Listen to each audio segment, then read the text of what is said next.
방금 소개받은 법무법인 강산의 김은유 변호사입니다. 반갑습니다.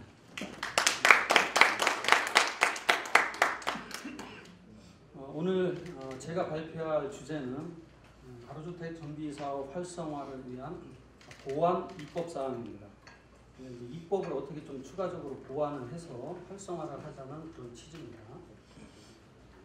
주제는 4가지로 이루어집니다. 먼저 소규모주택 정비사업의 개요를 잠깐 살펴보고, 다음 2번째로 국토교통부가 제도 개선 사항으로 이미 발표한 사항이 있습니다. 그 부분도 간단하게 살펴보겠습니다.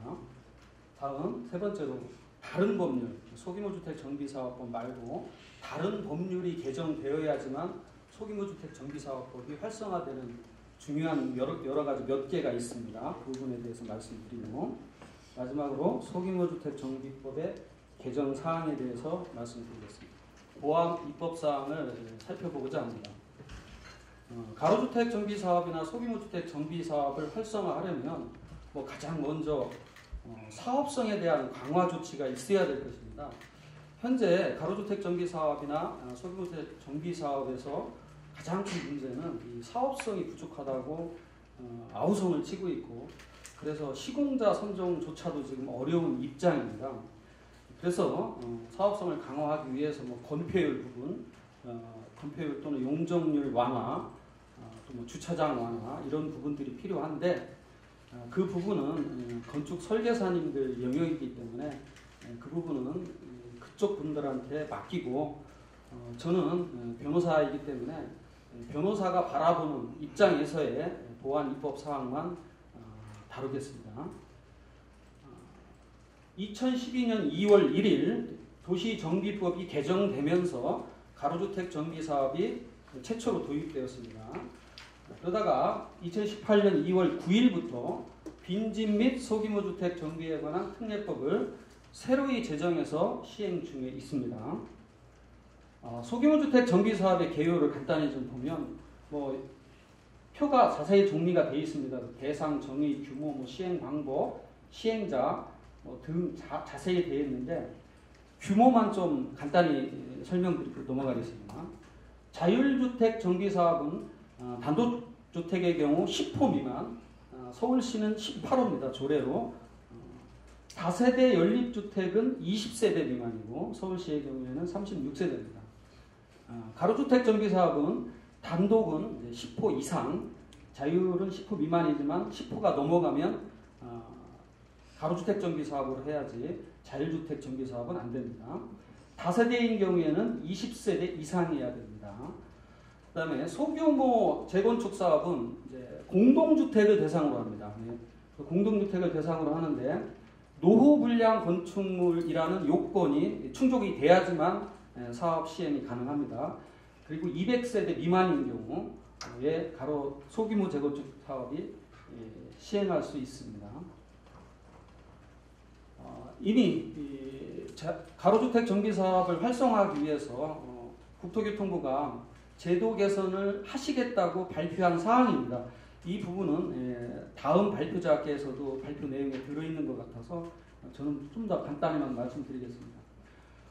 쉽게 얘기해서 SH나 LH 등 공기업이 참여를 하면 공공성을 갖춰서 사업 확대를 지원하고, 또 일반 사업도 부담금을 완화하고 건축 규제를 완화한다는 그런 취지입니다. 그래서 가로구역 및 사업 시행 면적의 확대가 제일 먼저 나와 있습니다. 투기과열지구도 가로구역 확대를 허용하고, 공공성 요건 충족 시에는 사업 시행 면적도 1만 평방미터에서 2만 평방미터, 약 250에서 500세대로 확대 적용한다는 것입니다. 현재는 가로구역이 확대되어도 실제 사업 시행 면적은 1만 평방미터로 제한받고 있습니다. 아울러 공공성 요건 충족 시, 공공성 요건은 다음 강의자가 자세히 말씀드릴 겁니다만, 공공성 요건을 충족하면 가로주택 정비사업을 분양가 상한제 적용 제외 대상에서 포함하겠다. 굉장히 중요한 내용 같습니다만, 어쨌든 분양가, 제 개인적인 사견은 공공성 요건을 갖추지 않는다 하더라도 사실 분양가 상한제는 꼭 제외하는 게 맞다고 생각을 합니다. 지금도 가로주택 같은 경우 가치나 사업성이 없는 상태에서 분양가까지 제한을 하면 더더욱더 법 만든 취지에 부합하지 않는다고 생각을 합니다. 그 다음에 기타 특례 부여사항을 보면 의사결정을 좀 간소화시켜주자. 조합과 공기업, LH나 SH 등이 공동 시행을 하면 주민 동의를 전제로 설계자, 시공자 선정, 건축 심의안 확정을 서면 동의로 대신하겠다. 이런 취지입니다. 현재는 서면 동의로만 안 되고 반드시 총회를 열어야 됩니다. 총회를 여는 것과 서면 동의하는 것과 어떤 것이 과연 저게 규제 완화냐 이렇게 생각하시는 분들이 있을 텐데 어쨌든 총회를 열고자 하면 그만큼 막대한 비용과 시간이 들어갑니다. 그래서 서면 동의를 하면 다소나마 완화되는 건 사실입니다. 그 다음에 이제 건축 규제 완화인데 인동 간격을 서울시 조례 규제 수준이 현재 법령보다 엄격해서 중정형 건축이 사실상 좀 곤란한 상태에 처해 있습니다. 그래서 조례를 법령 하한 수준으로 완화시킨다. 이렇게 발표를 하고 있습니다. 그 다음에 조합은 부담 완화 부분에서 광역 교통 개선 부담금 산정 시 재개발 재건축과 같이 종전 건축물 연면적을 제외해서 부담금을 산정하겠다. 이렇게 산정하면 부담금이 상당히 완화되는 효과가 있습니다. 자, 그럼 이제 합법 개정 사항을 보겠습니다. 먼저 개발이익 환수에 관한 법률에 의해서 부과되는 개발 부담금 문제입니다. 개발 부담금 부과 징수 업무 처리 규정에 보면 도시 및 주거환경정비법에 의해서 시행되는 정비사업, 재개발, 재건축 사업에 대해서는 개발 부담금 부과 대상에서 제외한다고 명백히 규정이 되어 있습니다. 그런데 이 정비사업도 규정에서 제외한다고 규정되어 있는데 이 가로주택 정비사업이나 소규모 재건축 사업은 그런 규정이 없습니다. 그래서 이 소규모 정비사업도 당연히 부과 대상에서 제외하도록 개정할 필요성이 있다고 봅니다. 두 번째, 재건축 초과이익 환수에 관한 법률에 따른 초과이익 환수 문제인데 물론 이 초과이익 환수는 가로주택 정비사업에 대해서는 해당이 없습니다. 이 부분은 소규모 재건축 사업 조합만 해당이 되는데 소규모 재건축 사업 조합도 그 신탁업자를 지정개발자로 지정했을 경우에는 부과 대상이 현행법도 아닙니다. 그래서 지금 신탁업자를 지정하고자 하는 움직임이 많이 있는 것 같은데 이게 또 나름대로 특혜 시비도 또한 있습니다. 그래서 이번 어떻게 될지 모르지만 지금 어쨌든 소규모 재건축 사업이 전혀 지금 활성화가 안 되어 있고 그 안 되는 이유는 한마디로 사업성이 없어서 그렇습니다. 그래서 그런 상태에서 초과이익 환수라는 족쇄까지 계속 놔두면 어쨌든 이 법을 만든 취지에 좀 부합하지 않는다. 그래서 소규모 재건축 정비 사업에도 초과이익 환수 제도 예외를 할 필요성이 있다고 생각을 합니다. 그 다음에 지방세 특례 제한법에 의한 취득세 문제인데요. 이것 사실 생각하기가 어렵고 놓치기가 쉬운 대목인데 제가 얼마 전에 이제 이 재판을 하면서 이 문제를 실제 부딪혔는데요. 어쨌든 이 도시개발법에 의한 도시개발 사업하고 도시 및 주거환경 정비법에 의한 정비사업은 으로 취득을 하면 취득세를 부과하지 않습니다. 면제를 하는데 지금 현재 가로주택 정비 사업에 대해서는 그 부분이 빠져 있습니다. 그래서 이 취득세도 액수를 보면 상당한 액수가 됩니다. 그래서 이 부분도 형평성, 도시개발 사업이나 정비 사업과의 형평성을 고려하면 당연히 더 규모가 작은 어찌 보면 동생 사업인데 당연히 이쪽 부분에서도 좀 삭제해줘야 되는 것이 맞다고 생각을 합니다. 그 다음에 도시정비법 중에서 개정사항이 하나 있는데요. 신탁업자를 지정개발자로 지정을 해서 사업을 하게 되면 토지 등 소유자 전체 회의를 구성하게 됩니다. 신탁업자가 지정개발자로 지정된다고 해서 신탁업자가 마음대로 사업을 할 수 있는 건 아닙니다. 뭐 시공자 선정부터 시작해서 관리처분 부분까지 토지 등 소유자의 전체 회의라는 곳에 의결을 거쳐야 됩니다. 그래서 토지 등 소유자 전체 회의의 의결은 어떻게 하느냐 그 방법이 매우 중요한데 도시정비법 48조 3항은 도시정비법 45조 5항을 준용하지 않습니다. 이게 무슨 뜻이냐면 48조 3항에서 45조 5항을 준용하지 않기 때문에 45조 5항은 무슨 뜻이냐? 바로 서면으로 의결권을 행사하는 경우하고 대리인으로 의결권을 행사하는 경우를 규정하고 있는 겁니다. 그런데 이 부분을 준용하지 않기 때문에 당연히 가로주택 정비사업에서 신탁업자가 지정개발자로 지정이 되면 토지 등 소유자 전체 회의를 할 때 과연 서면 결의가 가능하냐, 대리인에 의한 참석이 가능하냐, 이 논란이 벌어지게 됩니다. 이 논란은 그 회의 자체를 무력화할 수도 있기 때문에 굉장히 중요합니다. 그래서 이 부분에 대해서 국토교통부에 이렇게 제가 6번 해석도 요청을 했는데 국토교통부 6번 해석은 좀 명확치 않습니다. 명확치 않아서 단지 뭐 규정을 하지 않고 있다 뭐 그런 정도의 원론적인 답변만 받았는데요. 그래서 제 개인적인 생각은 뭐 불분명한 가장 나쁜 것이 명확하지 않은 겁니다. 그래서 여기서 또 조합원끼리 분쟁이 생기기 때문에 이 부분을 좀 명확히 준용을 할 필요성이 있다. 사실 총회를 여는데 서면결의 받지 않고 또 대리인 참석을 불허하고 토지정 소유자 전체 회의를 한다는 건 제가 볼 때는 거의 불가능합니다. 그래서 어쨌든 없는데 준용을 하지 않았기 때문에 만약에 일부 신탁업자가 사업시행자를 맡고 있는 곳에서 서면결의나 대리인 의결을 거쳤다라고 하면 당연히 소송이 걸리겠죠. 그게 만족하지 않은 조합원들은. 그래서 이 부분도 명확하게 좀 규정을 해주셨으면 좋겠습니다. 그 다음에 이제 소규모 주택 정비법 개정 사항을 좀 살펴보겠습니다. 일단 첫 번째 행위 제한 규정에 좀 정비가 필요합니다. 행위 제한 규정이라는 것은 말 그대로 투기 방지 장치입니다. 투기 방지 장치.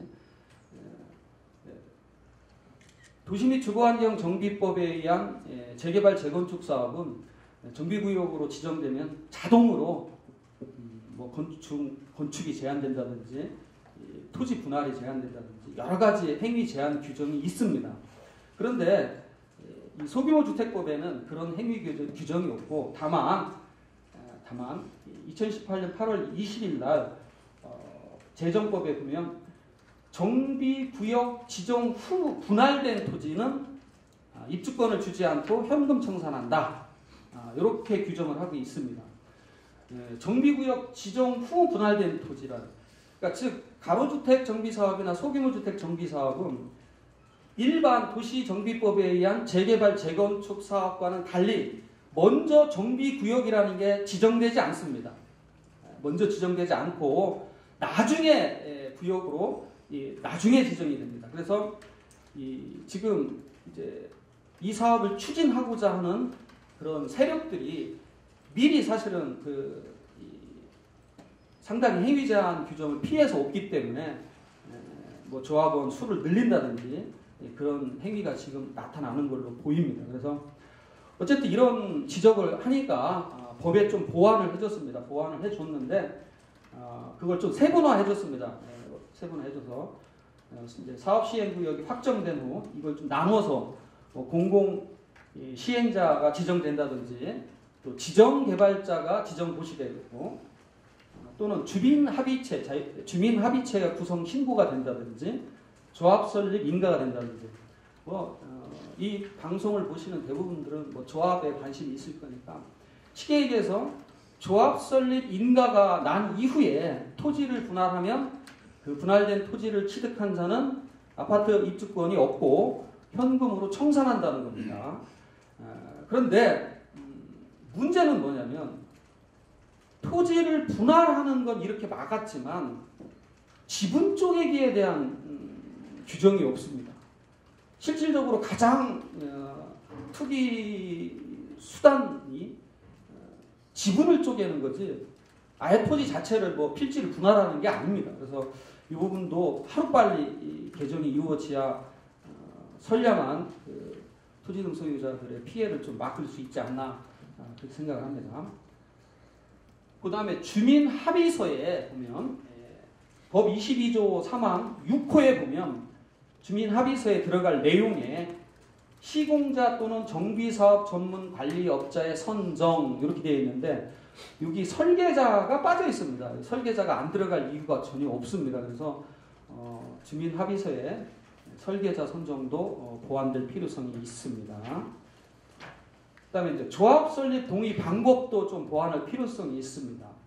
가로주택 정비 사업이나 소규모 주택 정비 사업을 하려면 소규모 재건축 사업을 하려면 조합 설립의 동의를 받아야 되는데 소유자가 지장 찍고 지장을 날인하고 신분증명서에 사본을 첨부해야 됩니다. 그런데 그 3호에 보면 23조 2항부터 4항까지에 따라 조합을 설립하는 경우라고 해놔서 23조 제3호에 23조 제1항 가로주택 정비사업 조합 설립이 빠져 있습니다. 그러니까 무슨 얘기냐? 가로주택 정비사업 조합 설립을 할 때는 그럼 어떻게 조합 설립 동의서를 받을 거냐? 이처럼 소유자가 성명 쓰고 지장 날인하고 신분증 받을 거냐? 이 부분이 좀 빠져 있습니다. 그래서 물론 이거는 개인적으로는 입법 실수라고 생각을 합니다. 입법 실수라고 생각을 하는데 그건 제 추측이고 국토교통부에 더 큰 뜻이 숨어져 있는지는 저도 잘 모르겠습니다. 늘 큰 뜻을 좀 가끔 숨겨 놓으시더라고요. 그래서 제가 그것까지는 도저히 못하겠는데 일단 왜 빠졌는지 제 작은 소견에서는 이해가 안 됩니다. 그 다음에 소규모 재건축 사업에서 주택단지가 아닌 지역이 포함된 경우에 이 또 동의에 또 문제가 있습니다. 현행 법 21조 3항을 보면 그러니까 소규모 재건축 사업은 당연히 공동주택을 대상으로 하죠. 공동주택. 그런데 그 면적의 약 20% 범위 이내에서 공동주택이 아닌 지역도 포함해서 사업을 할 수 있도록 되어 있습니다.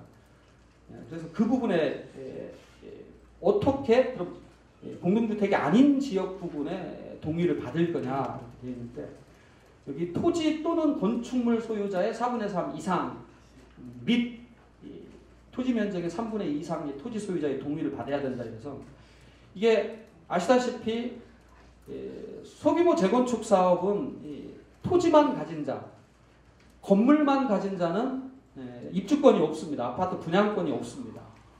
이분들은 매도 청구로 현금 청산을 받게 됩니다.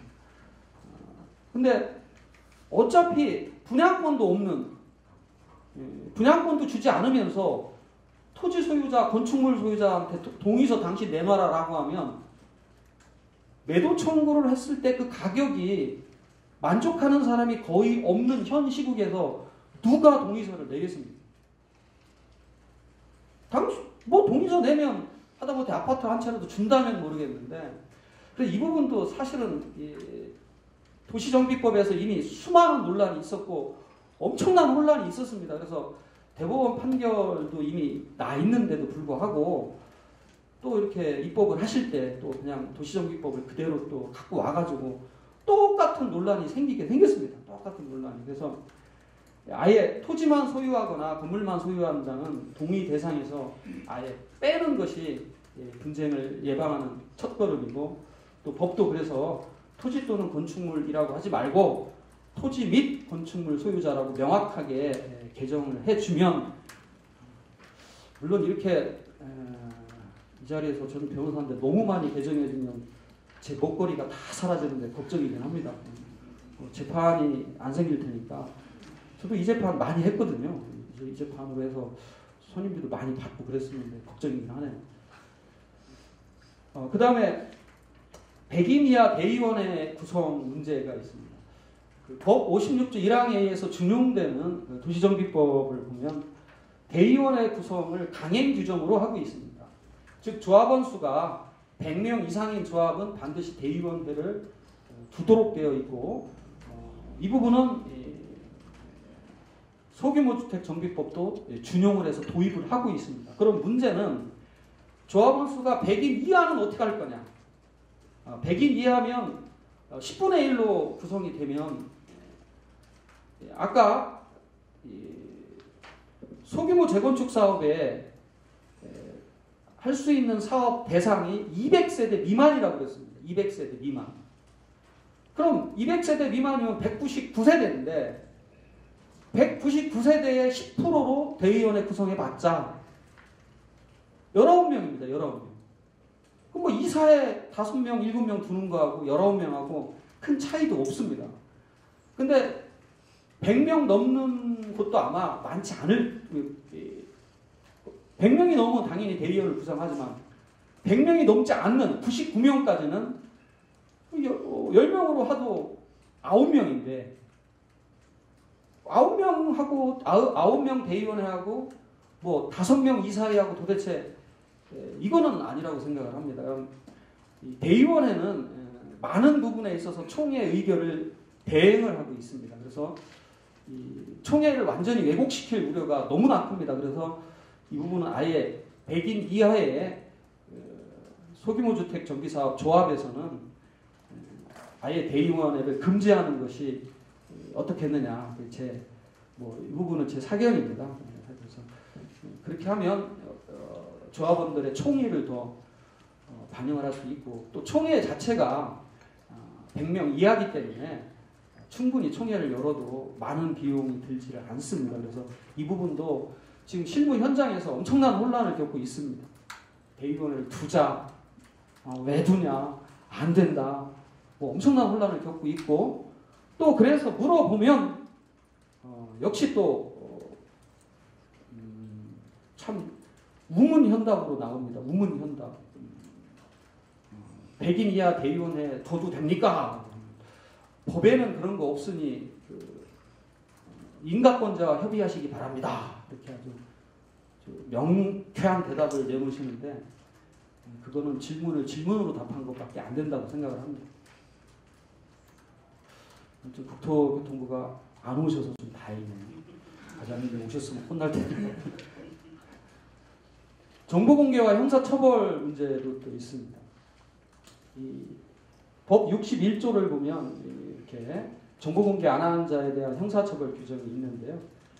61조 8호가 문제입니다. 8호에 보면 54조 제6항에 따른 서류 및 관련 자료의 복사 이렇게 되어 있는데, 이 54조 6항은 열람복사 요청이 아닌 자료 보관 의무입니다. 자료 보관 의무.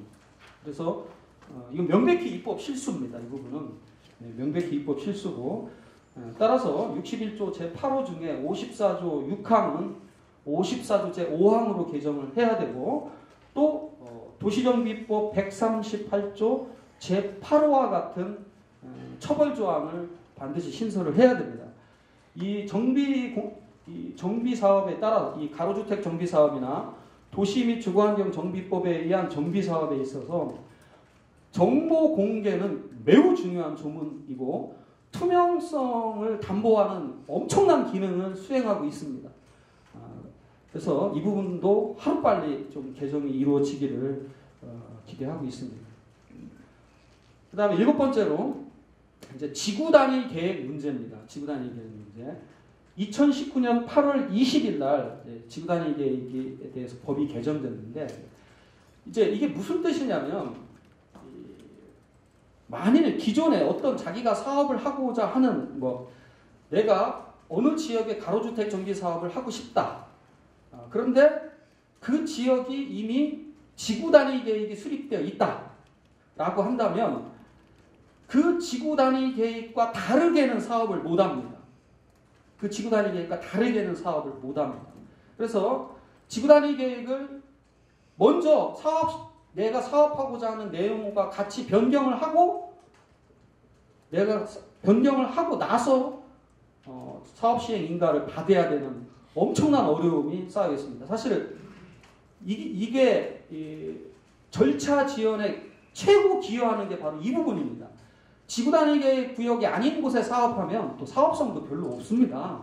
그래서 이 부분도 실무계에서 이제 아우성을 쳤는데, 그래서 저 이제 법이 다행히 국토교통부에서 정말로 잘 개정을 해줬습니다. 그래서 55조 10호의 도시군 관리 계획의 결정, 여기가 문제예요. 결정으로만 돼 있어서, 이 결정으로만 돼 있어서 지금 무슨 뜻이냐면, 기존에 아예 지구 단위 계획이 없는 곳에 가로주택 정비 사업을 해서 사업 시행 인가를 받으면 지구 단위 계획이 결정이 의제되는 건 너무나 쉽습니다. 명확합니다. 근데 아까 제가 설명드린 거 그게 아니고, 이미 기존의 지구 단위 계획이 수립되어 있는데 여기다가 가로주택 정비 사업을 할 때, 그럼 기존의 지구 단위 계획을 이 사업 시행 계획 인가를 받으면 변경시키는 힘이 있느냐? 바로 그게 문제였습니다. 근데 단지 결정이라고만 해서 이게 또 실무적으로 또 엄청난 논란이 현재 또 되고 있습니다. 저희 같은 또 변호사들은 신납니다. 왜냐, 이거 갖고 또 이렇게 재판을 할 수 있기 때문에. 그래서 명확하게 결정 및 변경 결정이라고 이렇게 입법을 해주는 것이 또 혼란을 방지하는 지름길입니다. 그런데 재미난 건, 제가 이 부분도 국토교통부에 질의를 한번 해봤습니다. 뭐라고 답변을 하실까? 저 그냥 노골적으로 물어봤습니다. 결정에는 변경 결정도 포함됩니까? 라고 하면, 제 생각은 기존의 국토교통부 답변대로 한다면 그건 법에는 결정으로만 되어 있으니 나머지 사항은 인가권자 협의하시기 바랍니다. 이렇게 답변이 나올 줄 알았는데 충격적으로, 파격적으로 변경 결정도 포함됩니다. 라고 이미 답변을 하시긴 했어요. 하지만 법률가가 볼 때는 그건 아닌 것 같습니다. 아니, 저 어디 결정으로만 돼 있지 어디 변경 결정이 어디 있습니까? 그래서 저것도 좀 명확하게 해줘야지만 분쟁을 방지할 것 같습니다. 8번째, 관리처분 계획의 경미한 변경. 도시 및 주거환경 정비법에 의한 정비 사업을 할 때 관리처분 계획이 이미 이제 한번 수립 인가를 받으면 나중에 경미한 변경을 하는 게 있는데, 지금 가로주택 정비 사업이나 소규모 재건축 사업은 관리처분 계획이 사업 시행 인가에 포함되어 있습니다. 그러니까 가장 큰 차이가, 정비 사업은 사업 시행 인가 받고 관리처분 계획 변경 인가를 또 받는데, 이 소규모 주택 정비법은 사업 시행 인가에 관리처분 인가가 녹아 들어가 있습니다. 같이 받습니다. 같이 받는데 조문 형태를 쭉 보니 관리처분 계획상에 경미한 변경되는 사항이 누락되어 있습니다. 그래서 이것도 조속히 입법이 바뀌어야지만, 그렇지 않으면 경미한 변경이 안 되면 일일이 다시 사업 시행 계획을 다시 일일이 변경하고 총회결이 얻고 너무나 복잡합니다. 그래서 이것도 국토교통부에서 즉시 관리처분, 물론 별도로 있는 게 아니지만 그 사업 시행 인가 내에 있는 관리처분 계획의 경미한 변경 그 부분이 누락되어 있기 때문에 조속히 보완 입법을 해야 사업이 수월할 것 같습니다. 9번째, 매도 청구 제도의 보완입니다. 매도 청구의 제도 보완. 지금 아까 잠깐 설명드린 것처럼 가로주택 정비 사업하고 소규모 재건축의 사업 시행자는 건축심의 받은 날로부터 이렇게 우리 사업에 참여할래? 이렇게 물어볼 수가 있는데 이 35조 제1항 1호에 보면 23조 제1항, 제2항 및 제4항으로 되어 있습니다. 여기 사망이 빠져 있습니다. 사망이 빠져 있다는 게 저게 무슨 뜻이냐면 사망이 빠져 있는 게 무슨 뜻이냐면 소규모 재건축 사업을 하는데 아파트 공동주택 부지 말고 공동주택 부지가 아닌 땅 20% 들어갈 때 그 부분을 이야기하는 겁니다. 그러니까 그 부분은 쉽게 얘기하면 매도 청구가 불가능하다는 겁니다. 즉 소규모 재건축 사업을 하면서 공동주택 말고 나머지 땅을 20%를 편입시켰을 경우에는 반드시 100% 합의로 토지를 취득하지 않으면 사업이 불가합니다. 지금 현재 불가한 사업을 하도록 만드는 것 같지는 않습니다. 그래서 이것도 조금 20%를 쓰면 당연히 사업이 가능하도록 매도 청구도 할 수 있도록 넣어줘야 되는 거다. 저는 그렇게 생각을 합니다. 만약에 이걸 안 넣어주면 이건 엄청난 알박기죠. 엄청난 알박기가 되는 셈이죠. 그래서 좀 보완을 해줬으면 좋겠습니다. 그 다음에 이제 두 꼭지밖에 안 남았는데 이제 강제 가입제도 폐지 문제입니다. 원래 가로주택 정비 사업은 도입 시에는 도시정비법에 규정되었을 때는 재건축처럼 임의 가입제였습니다. 임의 가입제. 그냥 강제로 무조건 토지동 소유자 당신 무조건 조합원이야. 조합 설립 동의가 되면 일정 수의 조합 설립 인가를 받을 조합 설립 동의가 돼서 조합 설립 인가가 되면 당신이 동의를 했든 안 했든 무조건 조합원이다. 이렇게 하는 게 강제 가입주의인데 최초 2012년에 도입되었을 당시에는 임의 가입주의였습니다. 그럼 강제 가입제는 어떤 문제가 있느냐? 원래 그렇게 강제 가입을 시키면 그 반대하는 사람에 대한 토지 건축물에 대한 취득은 공익사업법에 따른 토지 수용이 원칙입니다. 그런데 지금 이 강제 가입제를 취하면서 토지 수용법에 따른 토지 수용을 하지 않고 매도 청구권을 행사하고 있습니다. 이게 좀 모순입니다. 그래서 굳이 가로주택 정비 사업을 이렇게 강제 가입 제도를 취할 이유가 저는 없다라고 생각을 합니다. 그래서 이 부분도 좀 국토부에서 좀 살펴주셔서 왜 후집시고 이렇게 해서 혼란스럽게 하는지 모르겠습니다. 그래서 실무에서 굉장히 많은 그러면 강제 가입이면 우리 수용권 있는 거냐 없는 거냐 그런 질의가 엄청나게 많습니다. 그래서 저는 폐지하는 게 맞다라고 생각을 합니다. 1조건도 이제 8층 이상 국토교통부가 이제 가로주택 정비 사업에 또 소규모 재건축 사업에 큰 혜택을 줘서 특례 규정을 두고 있는데 법 48조와 법 48조와 040조 5호 040조 5호를 보면 여기 보면 이렇게 7층 이하의 건축물로 한정한다. 이게 건축법 61조 제2항 1호에 따른 건축물 이제 이게 1조건 완화 규정입니다. 1조건 완화 규정인데 이게 7층 이하의 건축물로 한정한다 라고만 되어 있습니다. 그래서 요거를 좀 8층 이상도 가능하게 좀 완화해 줬으면 이 규정이 있으면 지금 얼마나 큰 차이가 나냐면 이 가로에서 후퇴를 할 수밖에 없는 겁니다. 그러니까 현재 가로주택 정비 사업의 가장 큰 특징은 지금 가로구역을 그대로 놔둔 상태에서 가로구역 안에서 건물을 짓는 걸 원칙으로 하는데 이 조문 때문에 그대로 못 짓고 후퇴를 해야 됩니다. 현재 가로구역 즉 도로 이 가로구역 경계에서 후퇴해서 질 수밖에 없는 그런 상황에 처해 있기 때문에 이왕 좀 완화해 주시는 김에 이 부분도 좀 통 크게 좀 완화해 주셨으면 좋겠습니다. 그리고 마지막으로 사실은 이게 더 중요할지도 모르겠습니다. 이건 보완 입법 사항은 아닌데요. 입법을 보완하는 건 아닌데 그러니까 표준 주민 합의서, 또 표준 정관, 또 표준 시행 규정, 이런 표준 시행 규정 이런 부분들이 하루속히 만들어져서 나와야 됩니다.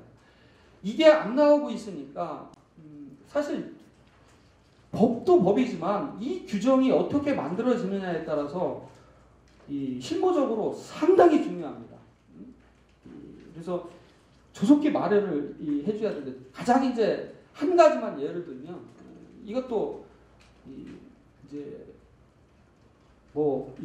여기 계신 여러분들이나 방송을 들으시는 분이나 아마 충격적인 사안이 어떤 게 있냐면 바로 매몰 비용이라는 부담 여부입니다. 매몰 비용을 누가 부담하느냐.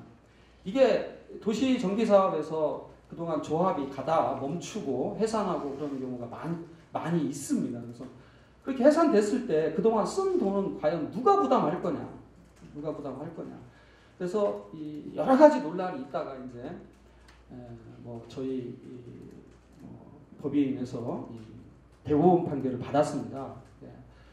정관의 규정이 없지 않는 한, 또 총회 결의를 받지 않는 한 매몰 비용을 부담하지 않는다 이렇게 받았는데 이 지금 가로주택 정비 사업하고 소규모 재건축 사업에서 표준 규정이 없다 보니까 은근슬쩍 넣습니다. 그런 무서운 조항을 어떻게 쓱 집어넣느냐면 사업이 중간에 정책 변화 등으로 사업이 좌초되었을 경우 그동안 쓴 비용은 조합원들이 n분의 1로 부담하기로 한다. 이런 정관 규정을 쓱 집어넣습니다. 그렇게 집어넣으면 이제 문제가 터지는 겁니다. 그러면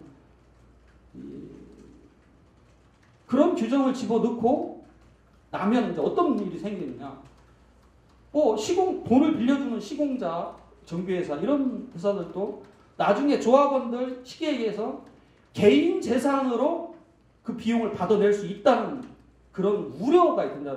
물론 그 조항이 있다라고 해서 100% 조합원이 책임질 거냐, 개인 재산으로 책임질 거냐 아니냐 이건 좀 더 따져봐야 되는데 더 따져봐야 됩니다.